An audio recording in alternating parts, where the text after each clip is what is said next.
வணக்கம். நான் டாக்டர் மதுசூதனன். இரைப்பை, குடல், கல்லீரல் அறுவை சிகிச்சை நிபுணர் மற்றும் கல்லீரல் மாற்று அறுவை சிகிச்சை நிபுணர், மதுரை. இப்ப இந்த காணொலியோட நோக்கம் என்ன அப்படின்னா, அல்கஹாலிசம் குடிப்பழக்கம்னால என்னெல்லாம் பாதிப்பு ஆகுது, அதே மாதிரி அந்த குடிப்பழக்கத்துல இருந்து மீண்டு வர்றதுக்கான யுக்திகள் என்ன, ஆல்கஹால் டி அடிக்ஷன் சொல்லுவாங்க, அந்த யுக்திகள் என்ன அப்படிங்கிறத நம்ம பார்க்க போறோம். இப்ப நான் என்னோட பிராக்டிஸ்ல பார்த்தா, சின்ஸ் நான் லிவர் ஸ்பெஷலிஸ்ட், கேஸ்ட்ரோ ஸ்பெஷலிஸ்ட் அப்படிங்கிறதுனால பெரும்பாலும் குடிப்பழக்கத்தினால வயிறு பிரச்சனை, கல்லீரல் பிரச்சனைனால வர்ற பேஷண்ட்ஸ் ரொம்ப ரொம்ப அதிகம். இப்ப ஆக்சுவலா ஒரு ஸ்டாட்டிஸ்டிக்கலா நீங்க பாத்தீங்க அப்படின்னா, குடி அல்கஹால் அப்படிங்கிறது ஹியூமன் பாடியில 200க்கும் மேற்பட்ட நோய்களை உண்டாக்குறதுக்கான தன்மை உண்டு.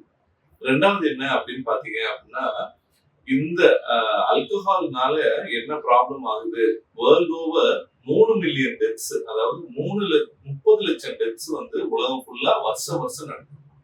மூணாவது என்ன அப்படின்னு பாத்தீங்கன்னா, இந்த டெத்ஸ்ல கூட இந்த இறப்புகள் கூட என்னன்னா, சின்ன வயசுக்காரங்க, அதாவது 20ல இருந்து 39 வயசுக்காரங்களுக்கு 13% காஸ் ஆஃப் டெத், அதாவது 20ல இருந்து 39 வயசுக்காரங்களுக்கு கிட்டத்தட்ட 2 அவுட் ஆஃப் 10 டெத்ஸ் ஆல்கஹால்னால தான் ஆகுது. ஸோ இதுதான் அந்த ஆல்கஹால்னால ஆகக்கூடிய பெரிய டிசீஸ் பர்டன் அப்படின்னே சொல்லலாம். அதுவும் இன்றைக்கு நம்மளோட தமிழ்நாட்டுல எல்லாம் பாத்தீங்கன்னா ஆல்கஹாலோட யூஸ் ரொம்ப ரொம்ப அதிகமாயிடுச்சு.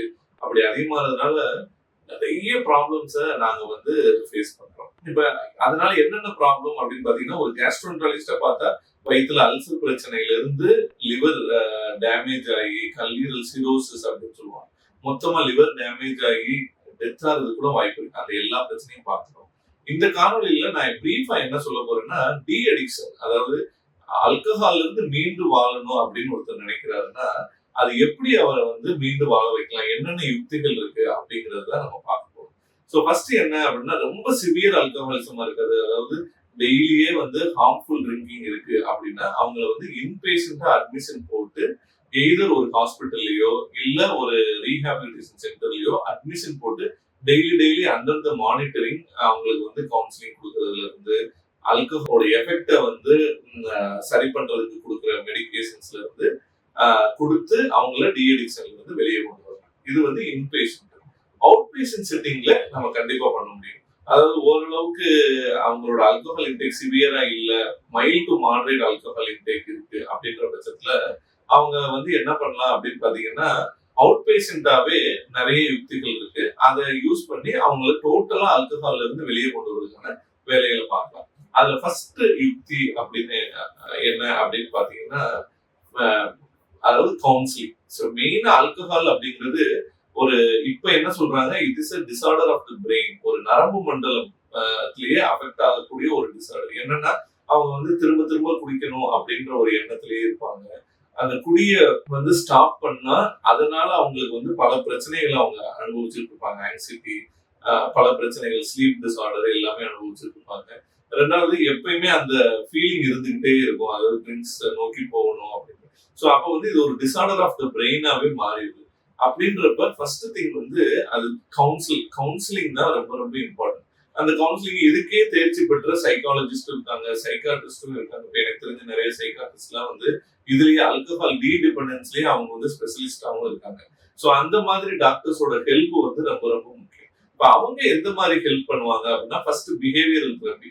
ஸோ எந்தெந்த பிஹேவியர் அவர் ஆல்கஹால் நோக்கி கொண்டு போகுதோ அதுல இருந்து வெளியே கொண்டு வரதுக்கான யுக்திகளை பண்ணுவாங்க.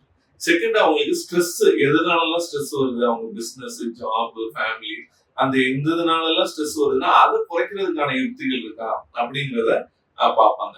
மூணாவது என்ன அப்படின்னு பாத்தீங்கன்னா, குரூப் தெரப்பி செஷன்ஸ். இதே மாதிரியே சஃபர் ஆகிற நிறைய பேருக்கு குரூப்பா உட்கார்ந்து இந்த கவுன்சிலிங் கொடுக்குறப்ப ஒரு பேஷண்ட் இன்னொரு பேஷண்ட்டை ஹெல்ப் பண்ற மாதிரி அந்த குரூப் தெரப்பி செஷன்ஸும் யூஸ்ஃபுல்லா இருக்கும். இது கவுன்சிலர், அதாவது ஒரு சைக்காட்ரிஸ்டோ ஒரு சைக்காலஜிஸ்டோ கவுன்சிலிங் கொடுக்குறது, இது ஃபர்ஸ்ட் ஸ்ட்ராட்டஜி. செகண்ட் என்ன அப்படின்னு பாத்தீங்கன்னா, ட்ரக்ஸ். ஏதாச்சும் மருந்துகள் இருக்கா அப்படின்னு பார்த்தா நிறைய மருந்துகள் இருக்கு. Approved by the World Health Organization, approved by the FDA மருந்துகளே இருக்கு, which can be given to the patient for alcohol de-addiction. இந்த மருந்துகள்லாம் என்ன பண்ணும் அப்படின்னா, அவங்க ஆல்கஹால் குடிக்கிறப்ப அதனால வர்ற அனுபவங்களை வேற மாதிரி மாத்திடும். சோ தட் அவங்களுக்கு வந்து மேன்மேலும் வந்து ஆல்கஹால் குடிக்கிற எண்ணமே வராது. ரெண்டாவது ஆல்கஹால் குடிக்கிறதுனால நிறைய விட்டமின் டெபிஷியன்சிஸ் எல்லாம் வரும். அதை சப்ளிமெண்ட் பண்ணுவோம். அதனால வர நியூரலாஜிக்கல் ப்ராப்ளம்ஸை ஹேண்டில் பண்ணும். ஸோ இந்த மாதிரி மருந்துகள் மூலமாகவும் நம்ம வந்து இதை குறைக்க முடியும். மூணாவது என்ன அப்படின்னு பாத்தீங்கன்னா சப்போர்ட். அந்த சப்போர்ட் சிஸ்டம் வந்து ரொம்ப ரொம்ப முக்கியம். அந்த சப்போர்ட்ல ஃபர்ஸ்ட் அண்ட் ஃபோர்மோஸ்ட் என்ன அப்படின்னு பாத்தீங்கன்னா ஃபேமிலி சப்போர்ட். நானும் எந்த பேஷண்ட்டுக்கும் வந்து ஆல்கஹால்ல இருந்து வெளியே வரணும்னு இருக்காரு, நான் ஃபர்ஸ்ட் நான் வந்து பார்க்க வேண்டியது அவங்க ஃபேமிலி வந்து எப்படி அவங்களுக்கு சப்போர்ட் இருக்கு. ஒண்ணு அவங்க மனைவி இருக்காங்களா, இல்ல அவங்க அப்பா அம்மா இருக்காங்களா, கூட பிறந்தவங்க இருக்காங்களா. இந்த சப்போர்ட் வந்து அவங்களுக்கு ரெகுலரா கொடுத்துக்கிட்டே இருக்கும். இந்த ஆல்கஹால்ல இருந்து வெளியே வர்றதுங்கிறது ஒரு நீண்ட நாள் போராட்டம். அப்ப வந்து ரெகுலரா அந்த சப்போர்ட் சிஸ்டம் கொடுத்துக்கிட்டே இருக்கணும். அதுக்கப்புறம் அதே மாதிரி அவங்களுக்கு நல்ல உணவுகள், நல்ல சத்தான உணவுகள், நல்லா தூங்க வைக்கிறது, ஒரு ஜிம்மு போறாங்க, ஒரு ஹாபி, புது ஹாபி கிரியேட் பண்றாங்க, அந்த மாதிரி அது கிரியேட் பண்றது, இது எல்லாத்துக்கும் அந்த ஃபேமிலி சப்போர்ட் சிஸ்டம் ரொம்ப ரொம்ப முக்கியம். ஸோ ஃபைனலா நான் என்ன சொல்ல வரேன் அப்படின்னா, இந்த 3 யுக்திகள் இருக்கு இல்லையா, ஒன்னு சைக்காலஜிக்கல் கவுன்சிலிங், ரெண்டாவது வந்து மருந்து மாத்திரைகள், மூணாவது வந்து ஃபேமிலி சிஸ்டம். இது வந்து மூணையுமே சேர்ந்த காம்பினேஷன் தான் ரொம்ப ரொம்ப முக்கியம். அதாவது மூணுமே அந்த பேஷண்ட்டுக்கு நம்ம அந்த எந்த பேஷண்ட் வந்து அந்த ட்ரிங்க்ஸ்ல இருந்து வெளியே வரணும்னு இருக்காரோ இந்த மூணோட காம்பினேஷனை நம்ம கொடுத்தாதான் அவர் சக்சஸ்ஃபுல்லா வெளியே வர முடியும்.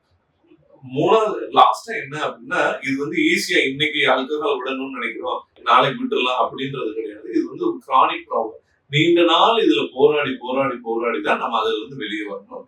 ஸோ என்னோட பேஷண்ட்ஸ் எல்லாருக்கும் நான் லாங் டேர்ம் சப்போர்ட் கொடுக்கணும் அப்படிங்கறத நான் சொல்லிக்கிட்டே இருப்பேன். இதை நீங்களும் ஃபாலோ பண்ணணும். நன்றி.